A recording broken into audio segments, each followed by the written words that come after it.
queridos, tudo bem? Eu sou a professora Cristina Braga e nós estamos aqui estudando um pouquinho dos contos deste livro maravilhoso que é Anos de Chumbo e Outros Contos de Chico Buarque. Você já deve ter acompanhado aqui comigo no canal cada um dos contos e deve estar antenado aí com as temáticas do livro cujo título é Anos de Chumbo. Só que agora nós temos um conto especial, porque o conto é homônimo, ou seja, ele tem o mesmo nome, Anos de Chumbo, do nome do livro, Anos de Chumbo. Uma referência explícita à época da ditadura no Brasil, né? Nos anos 1960, 1970, até um pouquinho de 1980.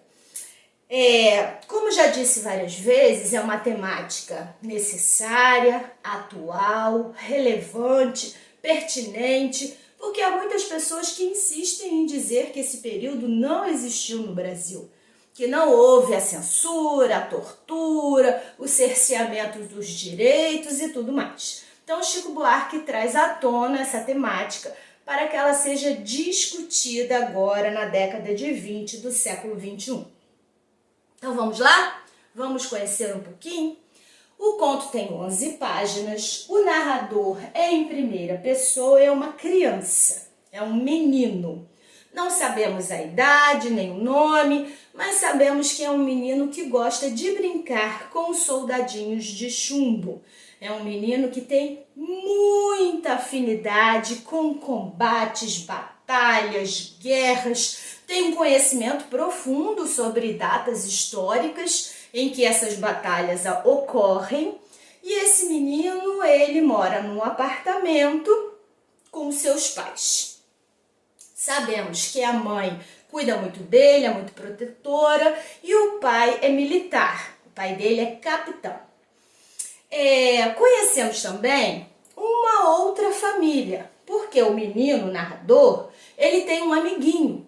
E esse amiguinho é, assim, o seu companheiro de quase todas as horas. Ele se chama Luiz Haroldo, e os pais do amiguinho também são do mesmo núcleo social que os pais do narrador. Sendo que o pai do Luiz Haroldo é major. Então, ele é hierarquicamente superior ao pai do narrador. Ou seja, o pai do narrador, ele obedece às ordens do pai do amiguinho Luiz Haroldo, no trabalho. Sabemos também que, como personagens principais, a gente tem essas duas famílias. Então, vamos começar a narrativa, que é densa, pesada, violenta, mas extremamente necessária para as nossas reflexões. Tudo começa assim. Em 9 de maio de 1971, a cavalaria do Exército Confederado atravessou o rio Tennessee sob o comando do general James Stuart, que, ato contínuo, apontou seus canhões contra o Forte Anderson. Chamei o Luiz Haroldo para assistir ao ataque final, mas ele estava de castigo e não pôde vir. Quando veio, dias depois, a investida da infantaria era na Bélgica e durou menos de 15 minutos. Tive de acelerar o avanço das tropas alemãs porque o Luiz Haroldo estava impaciente. Ultimamente só queria saber de futebol. De qualquer modo, ele não me faria tanta falta, porque com o tempo aprendi a guerrear sozinho. No começo, ele trazia suas forças armadas para passarmos tardes inteiras no meu quarto. Só não ficava para o jantar porque achava a comida da minha mãe muito ruim. Então, gente, a gente já está sabendo que esses dois amiguinhos brincam no apartamento do narrador e a brincadeira é de soldadinhos. E eles simulam batalhas, guerras, conflitos, e o narrador cita fatos mesmo, né? Com referências históricas absolutamente pertinentes. Na hora de jantar, porém, que a mãe começa a arrumar o jantar, o Luiz Haroldo, vai embora rapidinho. E o narrador acha que ele deve estar pensando assim, a comida da minha mãe é ruim, né? Por isso que ele não fica para o jantar. Mas tem um dado importante. Quando ele vai guardar os soldadinhos da brincadeira, ele pega cada soldadinho, o Luiz Haroldo, e limpa com uma flanela antes de colocar no estojo. Como se tivesse uma certa repugnância, um asco, um nojo, pelo fato de o amiguinho ter tocado os soldados. Até então, gente, nós não temos informações sobre o amiguinho, mas nós vamos descobrir já já que ele tem muita dificuldade de locomoção, uma perna atrofiada porque teve poliomielite.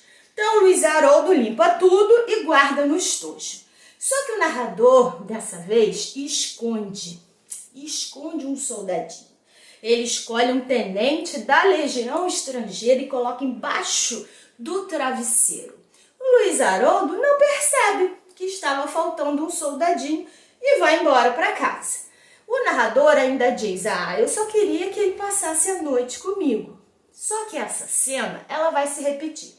E o narrador vai, num dia, roubar, aí a gente já tem o verbo roubar na narrativa, roubar um general, depois ele vai roubar um centurião, depois ele vai roubar um jipe, ou seja, cada vez que o Luiz Haroldo vai lá, na hora de ir embora, que ele está lá limpando as peças, o narrador escolhe uma peça e esconde e fica com ela.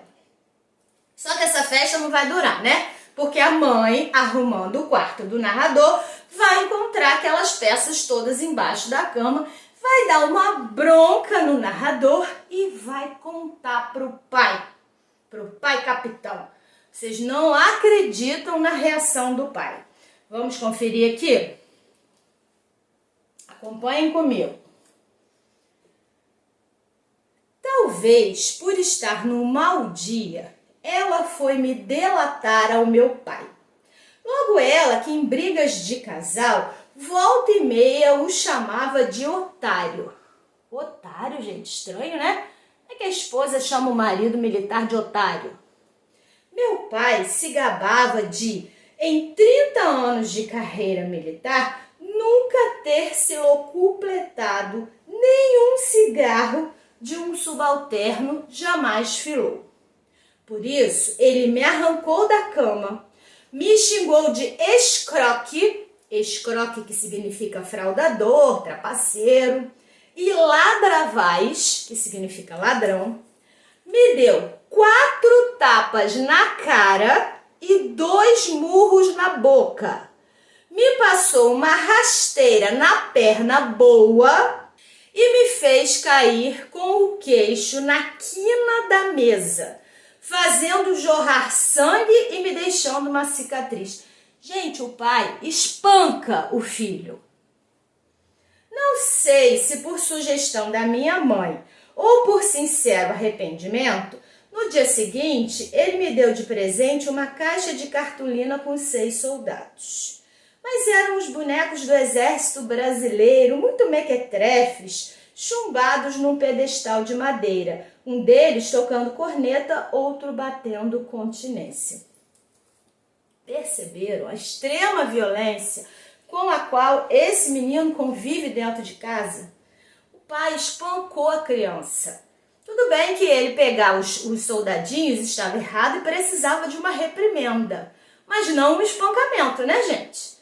E é isso que acontece. Depois dessa surra e desse presente que não remediou nada, as visitas do Luiz Haroldo começaram a se espaçar.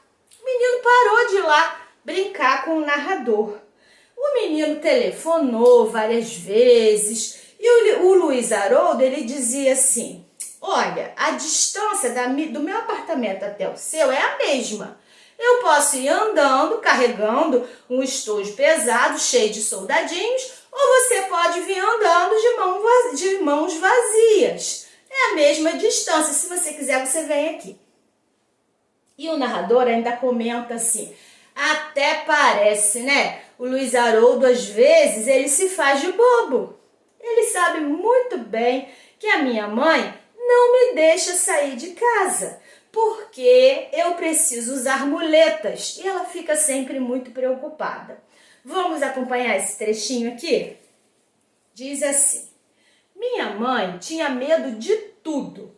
Instalou em casa uma porta blindada, além de grades nas janelas, como as de uma cadeia, e eletrificação no muro, que nem o de Berlim.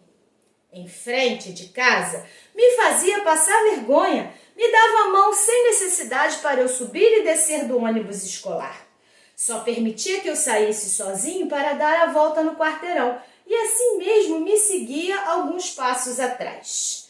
Exceto pela parada na sorveteria da esquina, não me agradavam esses passeios. As outras crianças faziam comentários. Para ser chamado de manquitó, eu preferia ficar em casa e me distrair com palitos de fósforo que simulavam soldados de chumbo. Minha mãe tinha um pouco de pena de mim e um dia no clube contou ao pai do Luiz Haroldo da minha paixão por soldados de chumbo, na esperança de que ele me emprestasse a coleção que o filho abandonara no fundo do armário. Mas o major fez mais. Numa de suas viagens internacionais, comprou para mim um jogo com 200 peças de estanho, mais modernas e realistas que as de chumbo. Pera aí, né, gente? Que agora o negócio aqui complicou. Veja bem. A mãe do narrador comenta com o pai do Luiz Haroldo que o filho está entristecido, que está entediado em casa por causa da sua dificuldade de locomoção. Se esse pai major não poderia emprestar a coleção do filho, coleção que o filho nem usava muito, a que nem dava muita atenção. E o major faz mais. Ele não só providencia algo, como compra uma coleção com 200 soldados no exterior de estanho para dar de presente para o menino. Aí tem coisa, né, gente? E é nessa parte da narrativa que nós ficamos conhecendo mais um pouco sobre essa convivência das duas famílias. As duas famílias encontravam-se no clube militar. Contudo, quando o narrador teve poliomielite, as duas famílias se aproximaram mais. E era muito comum que a mãe do Luiz Haroldo fosse todos os dias à casa do narrador prestar auxílio a essa mãe que estava com o filho adoentado, estava passando por momentos difíceis. E assim estreitou-se a relação de amizade entre os dois. Ele ainda conta que de manhã a mãe do Luiz Haroldo ia para lá, ficava conversando com a minha mãe, que havia muito movimento na casa, porque entravam médicos, enfermeiros, fisioterapeutas, e que depois da aula o Luiz Haroldo ia para lá brincar com ele. E ainda tocava na perna atrofiada com uma certa repugnância. Bem, sabendo de tudo isso, nós vamos ver que as famílias se aproximam e durante muitas oportunidades o pai major, o pai do Luiz Haroldo, ia à casa com a esposa e os homens ficavam bebendo uísque e os dois casais jogando canastra. Dá para perceber aí, gente, que existe uma relação muito próxima entre eles. Vamos conferir um trechinho aqui que mostra isso? Ó, diz assim: posso dizer que, mesmo de cama, foi esse o período mais feliz da minha infância, por causa de todo o movimento lá em casa. E, sobretudo, porque foi então que o Luiz Haroldo me apresentou seus soldados. Então agora a gente descobre como é que eles ficaram amiguinhos. Também me enrabixei pela fisioterapeuta, que me lembrava a miniatura da enfermeira da Cruz Vermelha. E não tardei a dar meus primeiros passos no andador até me adaptar à muleta. Então a gente fica sabendo aí como é que começa essa história, só que esse período ele vai terminar. Então param de vir à casa do narrador os médicos, as enfermeiras, os fisioterapeutas e, por incrível que pareça, também para de ir à casa do narrador a mãe do Luiz Haroldo. Pois é, o que será que aconteceu, né? Mas o pai do Luiz Haroldo, o Major, continua frequentando a casa. Ele continua indo à casa para beber uísque com o pai do narrador. Só que estranho mesmo é que o Major visitava a casa mesmo quando o capitão não estava. E aí ele ficava de conversa com a minha mãe. Ele dizia que tinha muito orgulho do meu pai, porque ele desempenhava tarefas muito especiais. Vamos conferir aqui no trechinho? Era uma tarefa dura e perigosa, porque ele enfrentava um inimigo traiçoeiro. E aqui não estávamos falando de soldados de chumbo. Pelo que pude depreender, meu pai lidava com prisioneiros de guerra, criminosos que tinham sangue de verdade nas mãos. Tamanha tensão devia mexer com seus nervos, pois ele voltava para casa com a mandíbula travada e, sem mais nem menos, pegava a bater na minha mãe.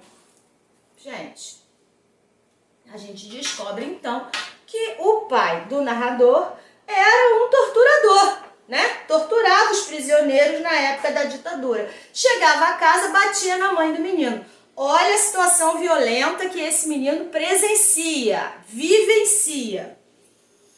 Ele continua estranhando porque, apesar de o Major elogiar muito o pai dele, ele sempre vai lá visitar a mãe. E ele ainda pensa assim, eu acho que o Luiz Haroldo falou pro pai dele que a comida aqui de casa é muito ruim. Porque o Luiz Haroldo nunca ficou para jantar. E agora o pai dele, quando vem aqui ver minha mãe, ele manda trazer jantares de restaurantes finos, manda trazer uns queijos esquisitos mofados, manda trazer vinho. E a minha mãe e o pai do Luiz Haroldo ficam lá jantando e conversando. Eu gosto disso, porque eu como uma comida bem gostosa, tirando os queijos mofados e o vinho que eu não bebo. Ele diz que isso era corriqueiro e que ele jantava, a mãe mandava que ele fosse para o quarto e ele adormecia. Mas teve uma noite que ele não conseguiu adormecer, porque ele estava com cãibra na perna. E quando isso acontecia, ele solicitava a ajuda da mãe, que fazia umas massagens e ele melhorava. O menino foi lá ao quarto da mãe chamá-la, acordá-la, para que ela fizesse massagem na perna dele, porque ele estava com dificuldade de dormir. Gente, acompanhe comigo. Olha o trechinho. Diante da porta dela, parei a tempo. A voz sussurrada que vinha lá de dentro era do Major e a respiração era da minha mãe. Havia umas pausas aqui e ali, uma risada contida. Depois, novamente, os sussurros do Major com menções elogiosas ao meu pai. O senso do dever, a disciplina, o respeito à hierarquia, o patriotismo, a honestidade a toda prova. Depois de novas risadinhas dos dois, o Major citava o prestígio que o meu pai gozava entre os subordinados. A todo oficialato ele se impunha pelo exemplo, como ao sacrificar suas horas de repouso e lazer no recesso do lar para se ocupar dos seus prisioneiros noite adentro.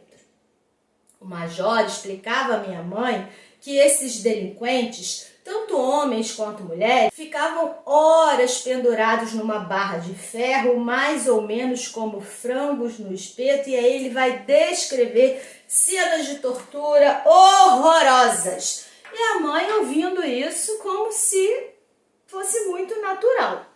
O menino percebe naquela hora, né, o que está acontecendo. E o que está acontecendo? Gente, a mãe do narrador tem um caso com o chefe do marido, que é o major. O major delega missões especiais para o capitão fica fora de casa e o major preenche o espaço vazio. E o major, ironicamente, ainda elogia muito seu funcionário, que ele é muito cumpridor do dever. Cada vez que ele vai cumprir o dever fora de casa, o major comparece para acompanhar a esposa solitária, né? A esposa do capitão. Bem, o menino volta para o quarto. E ele volta para o quarto transtornado. Já vai citar aí mais uma batalha. Toda hora ele cita uma batalha. Ele não vai conseguir dormir. Não vai conseguir dormir, gente. A situação vai ficar ruim. No outro dia o pai chega muito nervoso, muito irritado e vai conversar com a mãe dentro do quarto com porta fechada. O menino já pensa, minha mãe vai apanhar de novo, porque era uma cena corriqueira naquela casa. Só que o pai não bate na mãe, ele simplesmente expõe aos berros um assunto secreto e o narrador ainda diz assim, meu pai nem sabe que eu dou para espionagem. Ele está bem lá com o ouvidinho atento para escutar o que está acontecendo. O que está acontecendo é que o major deu umas ordens e a verba, as condições de trabalho do capitão vão ser reduzidas. Ele está muito irritado. A gente até pensa que o capitão descobriu a traição, né? Mas não foi isso. Ele está irritado por questão de trabalho. E o que vai acontecer? Ele está reclamando com a mãe, gritando aos berros, e o menino vai tomar uma providência. Já no limite dessa violência com a qual ele convive. E nós vamos, gente, para o finalzinho do conto. Acompanhem comigo com atenção. Depois que o menino escutou, né, essa discussão toda, em 30 de abril de 1973, a expedição do general Custer tomou de assalto a aldeia dos Sioux e, a fim de imitar as cabanas dos índios, montei vários cones com guardanapo de papel. Então o menino foi para o quarto brincar com os seus soldadinhos para fugir dessa realidade absolutamente agressiva que ele acabara de presenciar. Risquei uns fósforos e o fogo nas cabanas cresceu mais do que eu previa, criando um efeito formidável. Olha o que ele fez. Ele fez uns cones para imitar as cabanas dos índios de guardanapo. Riscou um fósforo e o guardanapo de papel pegou fogo.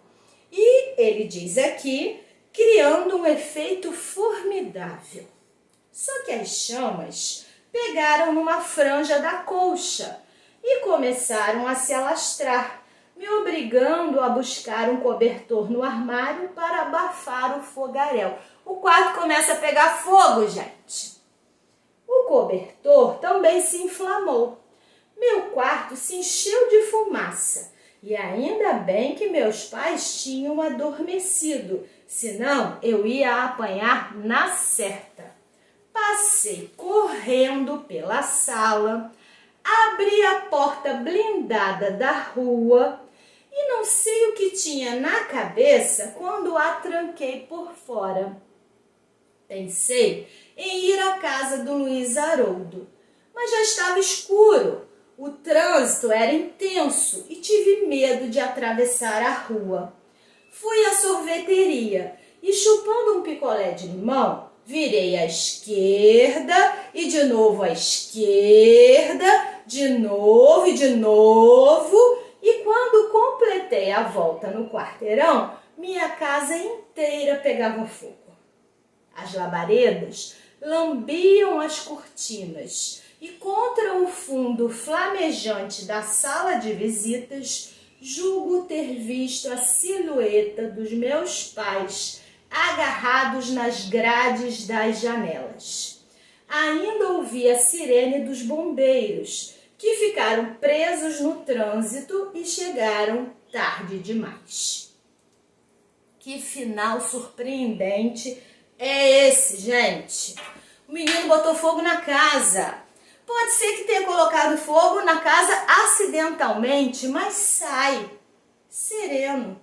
Tranca a porta. Lembra que no início nós ficamos sabendo que a casa era toda blindada? Que havia grades, que havia um sistema de segurança muito rigoroso? Ele tranca os pais dentro de casa, com a casa pegando fogo, e sai para tomar um picolé de limão. O que acontece? Esses pais morrem queimados dentro daquela casa absolutamente segura que eles mesmos construíram dessa maneira. E é assim que acaba o conto.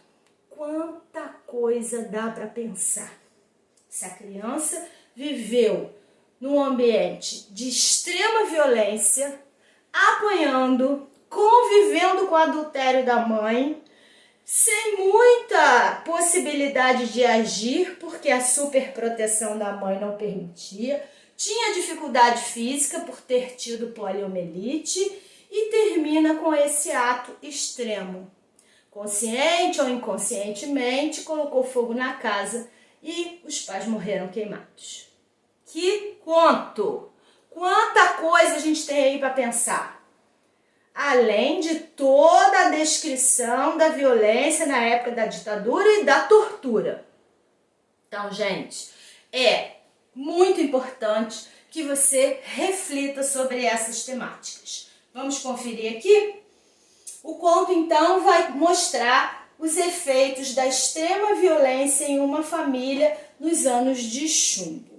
Você vai correndo ler o texto original, que é imperdível. O conto Anos de Chumbo, do livro Anos de Chumbo e Outros Contos, de Chico Buarque. Um beijo e excelente leitura!